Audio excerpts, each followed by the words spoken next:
welcome to Silver Screen News with us, the Silver Screen Dudes. I'm Anthony Jordan. I'm Nico Luro. Okay, guys, you know what day it is today. It's Thursday. That means nothing more than hashtag TBT, hashtag Throwback Thursday. We go back 10 years and we go back 20 years. The concept of it is, because it's not just a year, we actually go by a release of this week. So in the week of December that we are in, Nick's going to tell us what happened 10 years ago. Or as I call it, the feeling old segment. Oh, yeah. Tell me about So let's start with the 10 years old this week. And we've got a good Throwback Thursday this week, actually, a really good one. The 10-year-old movie is the big man from Skull Island himself, Kong. Wow. The ninth wonder of the world. Wow. Okay, I remember you being a big fan of this one. Oh, yeah. Yeah. Peter Jackson's follow-up to Lord of the Rings. It's still Exactly. got those big panning shots. And Andy Serkis just confirming that his word as Gollum is the precious. It wasn't random. He's really a great actor and he deserves a recognition. Yes. Yeah. I'll cut that out. No, Andy Serkis playing Kong. And then his career just took off from there. I mean, he's been in Planet of the Apes, he's going to be in the new Star Wars movie, and he's just done everything.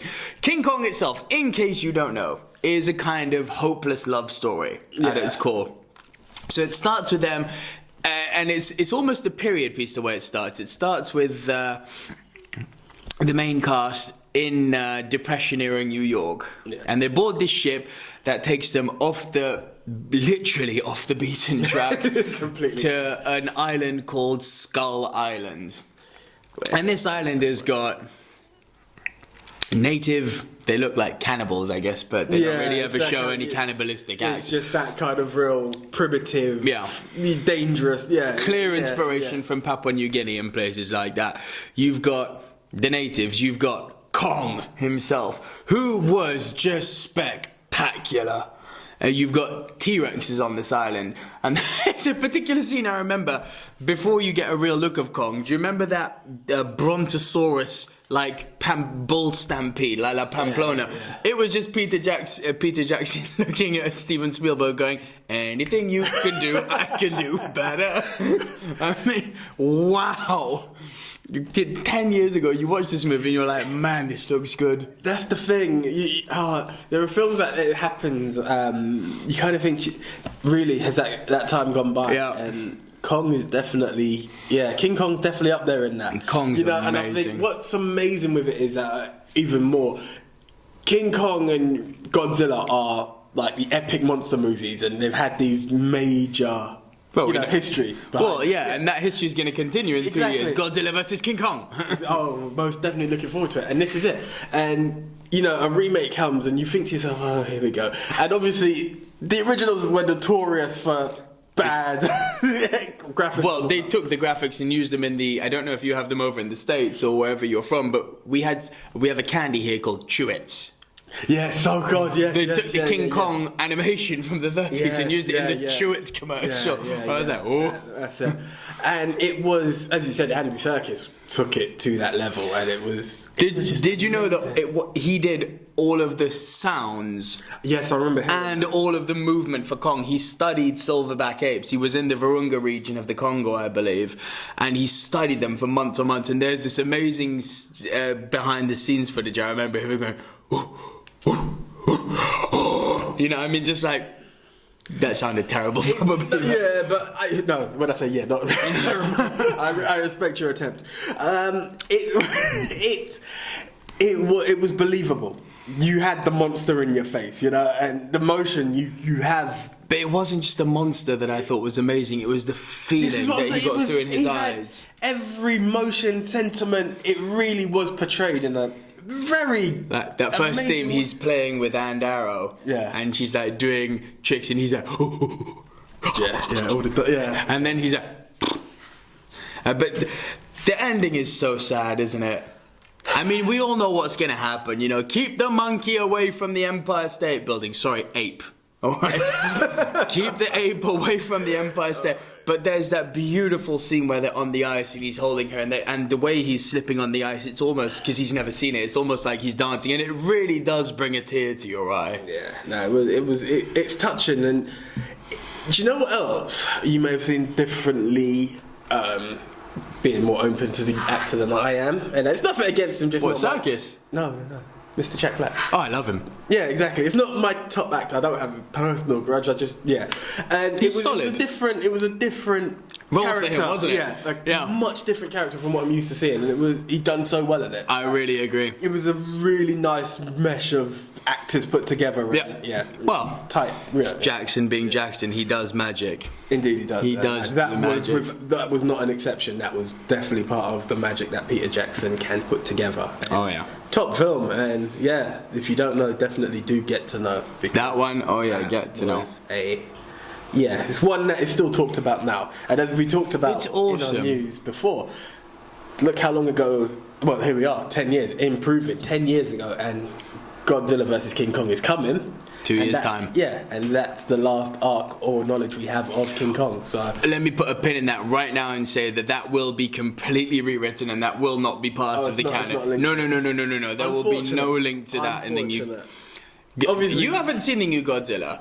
Godzilla could hold King Kong like this. It was. He's too big. We need to. Kong's gonna have to be enormous, or Godzilla's gonna have to take some of the Ant-Man serum or something. Honey, I blew up the ape. Yeah, literally. But no, okay. As a standalone movie that it was, then congratulations to you, Mr. Peter Jackson, for creating a cinematic masterpiece. As you always do. Yet again, yeah. The masterpiece. Now, we got to look at movies that are 20 years old. Give me a sec. Oh god, 20 years ago. Sorry, I'm back. I'll give you some clues. A game for those who seek to find a way to leave their world behind. I'll give you another one. I know this. In the jungle, you must wait until the dice read 5 or 8. I'll give you one more. Okay, go for it. I know exactly what it is. Yes, I know exactly. His fangs are sharp. He likes your taste. Your party better move post haste.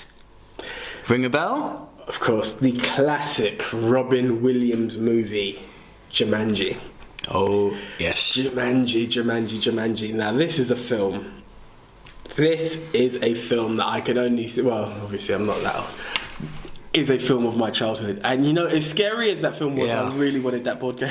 As scary as we all did. I remember, I need to get the Jumanji game. Didn't they make one? There was one. There was, wasn't there? And it played with your emotions and your mind so much that you really just wanted a chance to play it. And you know what? I actually thank my parents and family for not buying it for me, because if I rolled a dice and nothing happened, I'm sure I'd have been quite disappointed.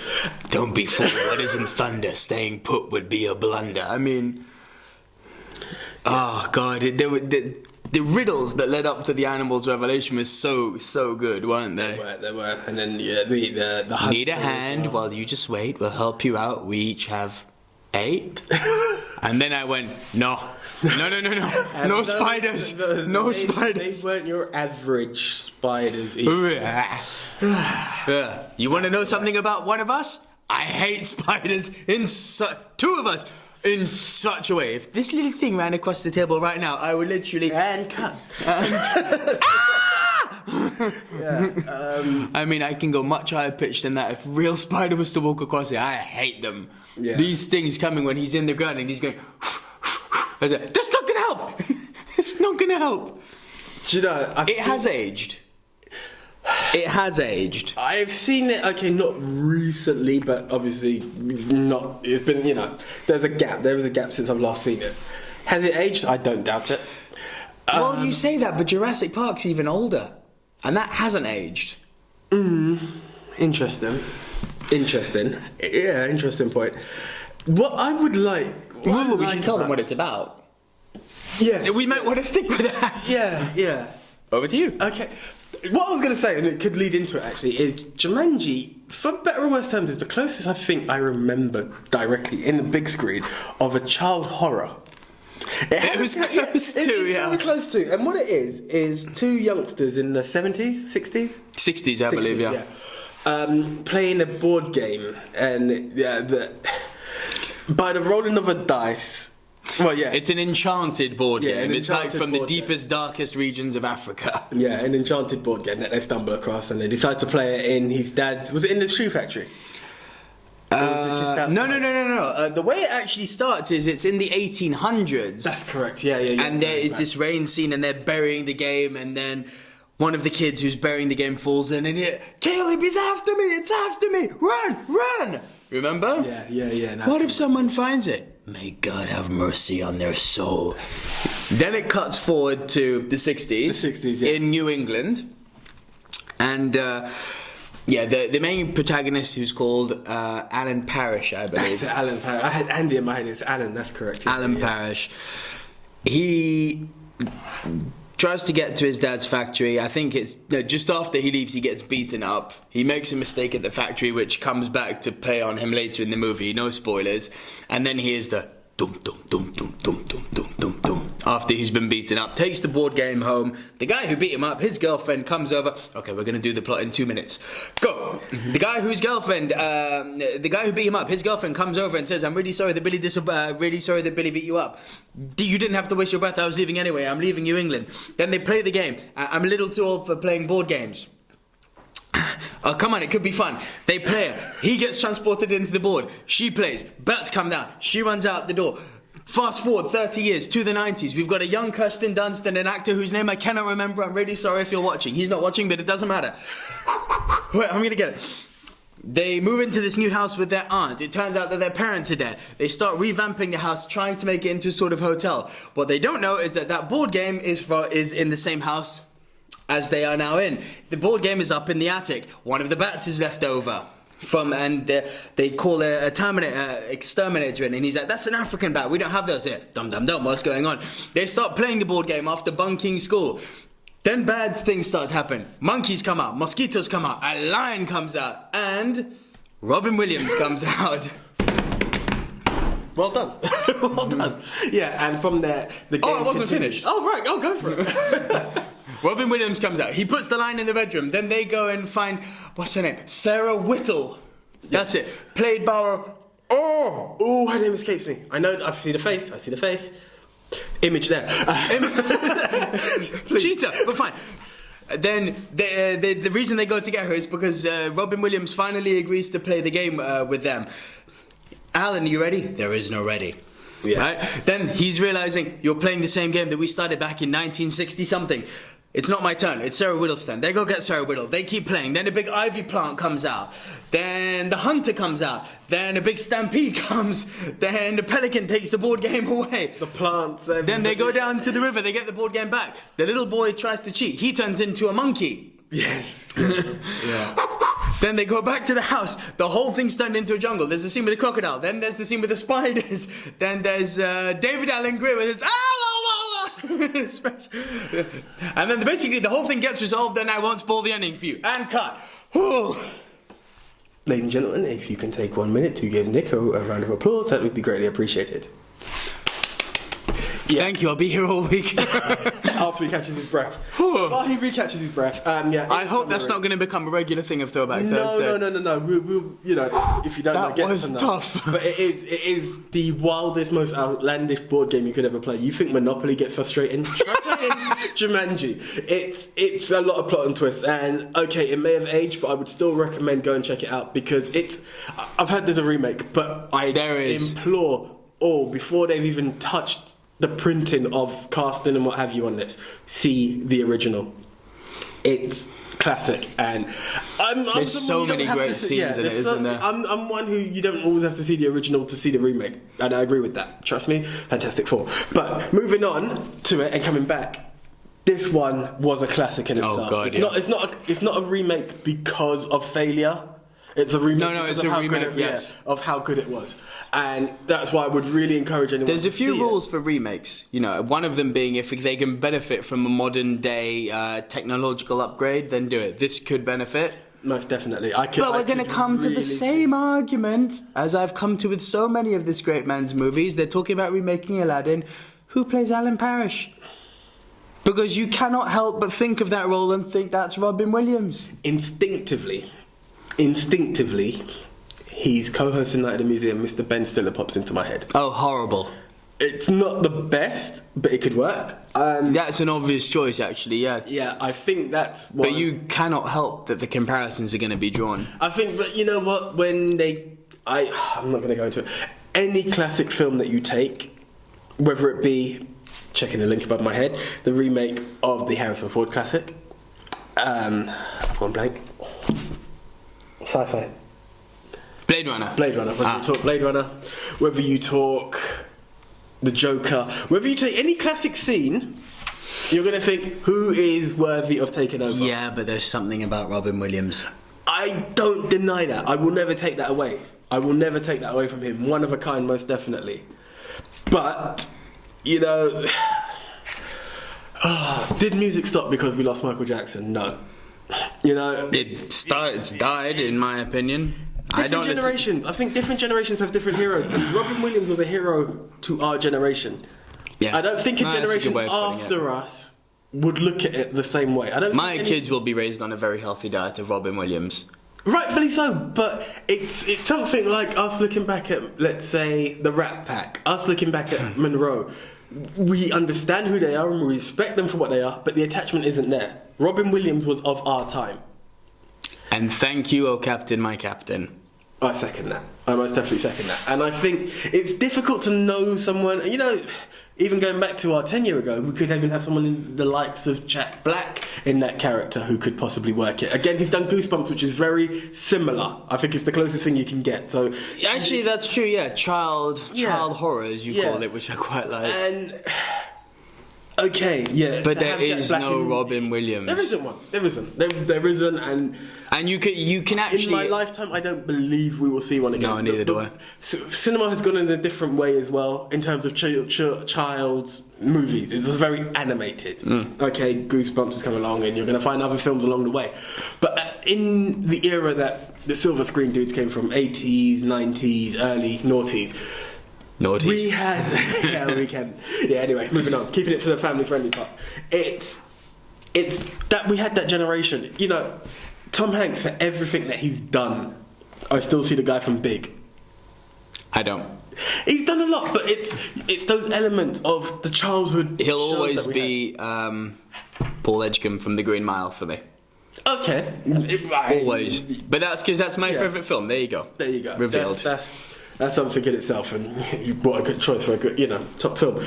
But we had an era of shows, even Macaulay Culkin. Who replaces that? You know, you look at that era. You can't. We don't have an era like that. John Candy as Uncle Buck, stuff like that. You don't get movies like that anymore. It's very different. And it's not necessarily a bad thing. It's not necessarily a good thing. But in that, you haven't had a chance to build a star that is Robin Williams again.